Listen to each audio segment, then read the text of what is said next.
ଚାମିଲି ଓଝାଙ୍କ ପାଇଁ ଅଡ଼ୁଆରେ ପ୍ରଶାସନ। ଏସ୍ପି ଅଫିସ୍ ଘେରାଉ କରିବ ଜିଲ୍ଲା ସରପଞ୍ଚ ସଂଘ। ଚାମିଲି ଓଝାଙ୍କୁ ପୋଲିସ ଉଠାଇ ନେବା ଘଟଣା ବର୍ତ୍ତମାନ ଜୋର ଧରିଛି। ଚାମିଲି ଓଝାଙ୍କ ସମର୍ଥନରେ ବାହାରିଛି ଜିଲ୍ଲା ସରପଞ୍ଚ ସଂଘ। କେନ୍ଦ୍ରାପଡ଼ା ଜିଲ୍ଲା ତିଖିରି ପଞ୍ଚାୟତର ସରପଞ୍ଚ ଚାମିଲି ଓଝାଙ୍କୁ ପୋଲିସ କାର୍ଯ୍ୟାନୁଷ୍ଠାନ ପରେ ସମର୍ଥନରେ ଏବେ ବାହାରିଛି ଜିଲ୍ଲା ସରପଞ୍ଚ ସଂଘ।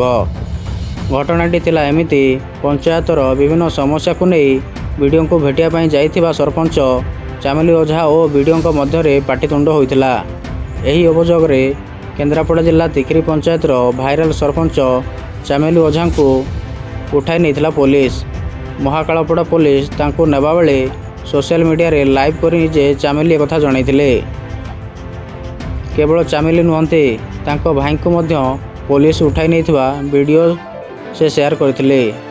ଉଦ୍ଦେଶ୍ୟମୂଳକ ଭାବେ ପୋଲିସ ଏହା କରିଥିବା ଚାମିଲି ଅଭିଯୋଗ କରିଛନ୍ତି। ଏଥିରେ ଚାମିଲିକୁ ଦୁର୍ବ୍ୟବହାର କରାଯିବା ଓ ମାଡ଼ ମାରିବା ଅସୁସ୍ଥ ହୋଇଥିଲା। ଚାମିଲି ଜିଲ୍ଲା ହସ୍ପିଟାଲରେ ଚିକିତ୍ସିତ ହେଉଛନ୍ତି। ସାନ ଭାଇ ସୂର୍ଯ୍ୟକାନ୍ତ ଓଝାଙ୍କୁ ଗିରଫ କରିଛି ମହାକାଳପଡ଼ା ପୋଲିସ।